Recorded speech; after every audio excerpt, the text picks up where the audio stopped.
Hi, welcome to this week's Texas Alliance for Life update. We are standing in the Capitol where we've spent many days over the last couple of months, and it looks a little bit different today.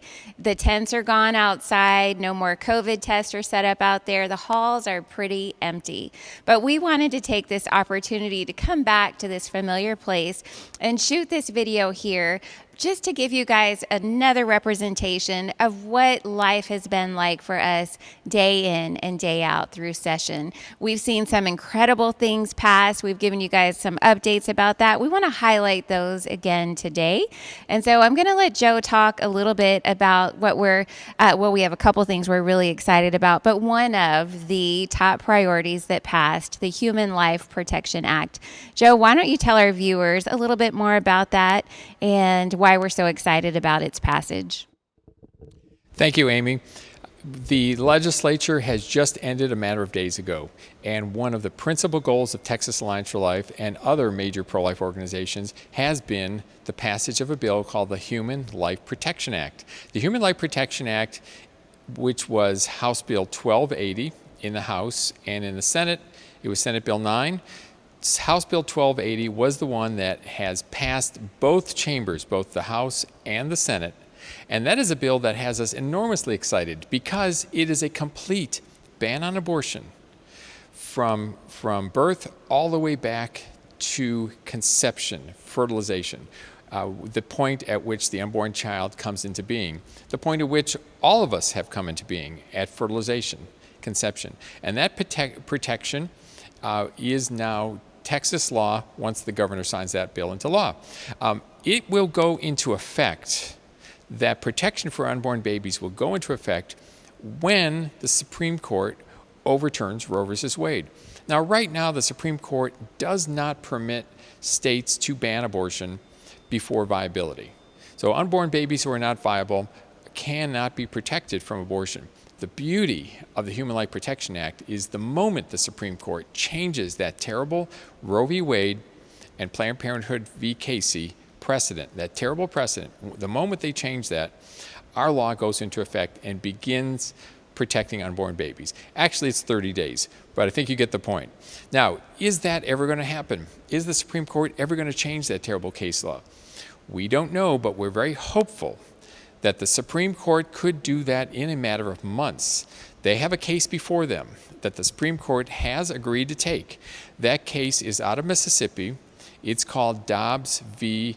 Jackson Women's Health Organization. It's a ban on abortions at 15 weeks, well before babies are viable. It's a direct challenge to Roe v. Wade. And the Supreme Court is deliberately going to answer the question whether states can ban abortion before viability. So it is quite possible that the Supreme Court could allow states to ban abortions at 15 weeks, or perhaps at 12 weeks, or perhaps at 6 weeks, or beginning at conception. This is all possible. We don't know when that will happen. The Supreme Court is wrapping up their current session. The Supreme Court will then take a break until October. Sometime in the fall or winter, they're expected to hear oral arguments on this case in Washington, D.C. at the Supreme Court chambers. And then months later, they're going to release their decision. That decision will likely come down in June of 2022.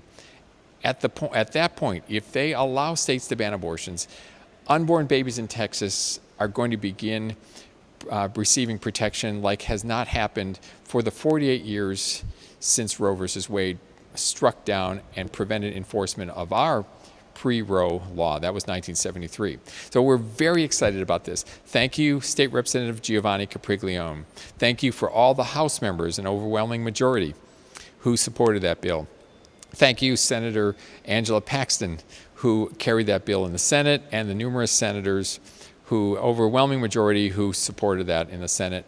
Thank you for Speaker Dade Phelan for getting that through the House, and for Lieutenant Governor Dan Patrick for getting it through the Senate, and in fact making it a priority bill.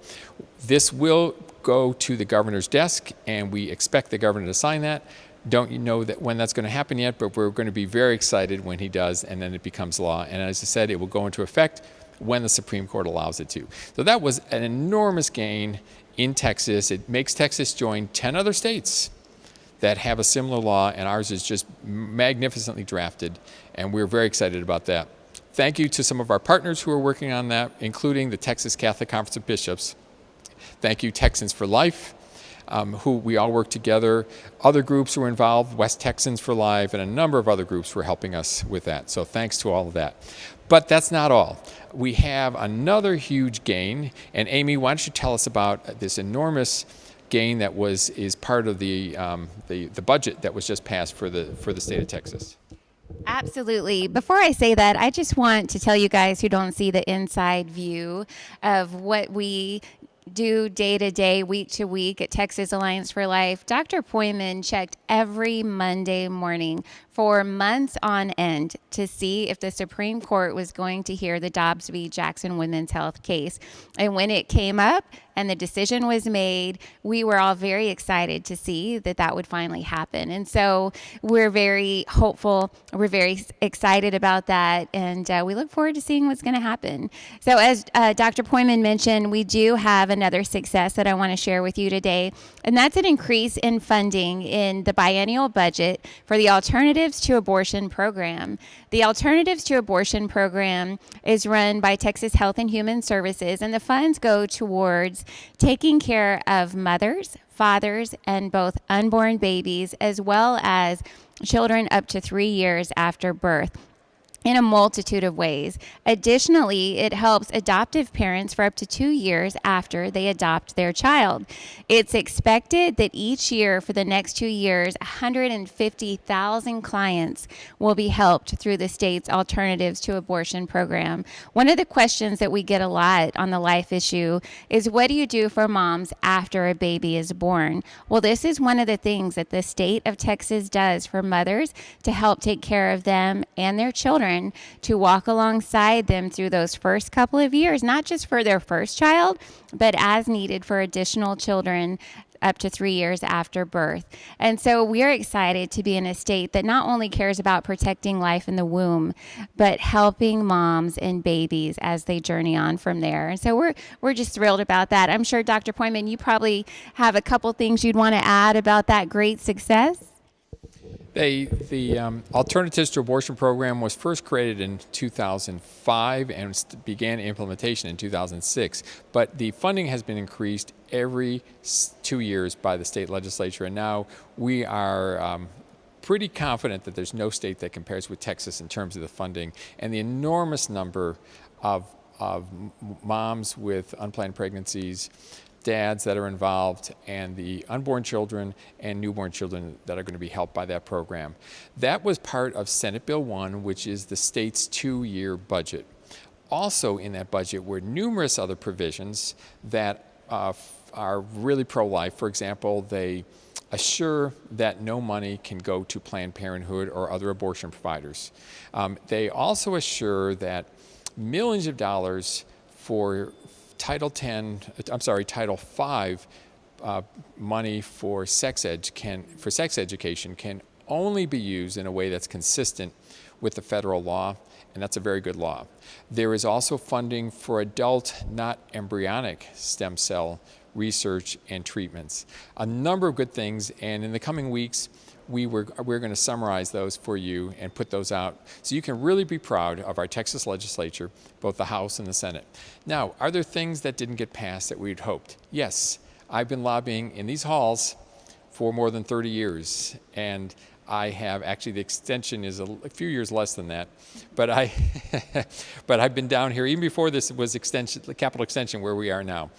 I have never seen a session where things didn't get passed that we would hope would pass. There has always been times when there was something we'd like to get passed and didn't, and we come back next session. Well, we're going to be coming back, and there's a possibility that even before next session, which is in 2 years, that this could be considered by the legislature in a special session. The governor is talking about calling special sessions for various reasons. One of them might be later this summer, one of them might be early in the fall. Regardless, we will be involved, Texas Alliance for Life will be involved here to find ways to protect unborn children in whatever way is possible. And we are extremely grateful to pro-life Governor Greg Abbott, the leadership, as I said, in the House and Senate, because we have real opportunity to continue to protect unborn babies. I want to turn this back to Amy so she can tell us about a very important event for Texas Alliance for Life that's just coming up in just a matter of days. Amy, why don't you tell us about the 27th Annual Walk for Life? 27th Annual Walk for Life. Just think about that. Texas Alliance for Life has been doing this event for 27 years, and that's because it works. It's a successful fundraiser that really helps us to fund several of the initiatives that we do through our organization. The Texas Alliance for Life 27th Annual Walk for Life takes place on Saturday, June 19th of this year, so that's just 16 days away, and we have more walkers registered than we had last year at this same point.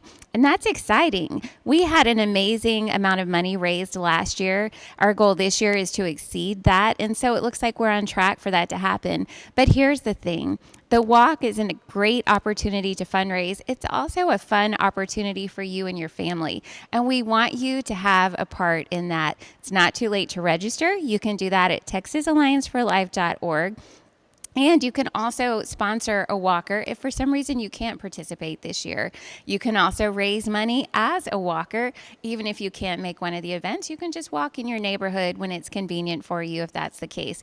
No matter what, we don't want you to miss out. We want you to be a part of this great opportunity. And so you can get all the details at texasallianceforlife.org. We'll have more information coming about the walk in the next couple of weeks, as well as some of our goals for the potential upcoming sessions.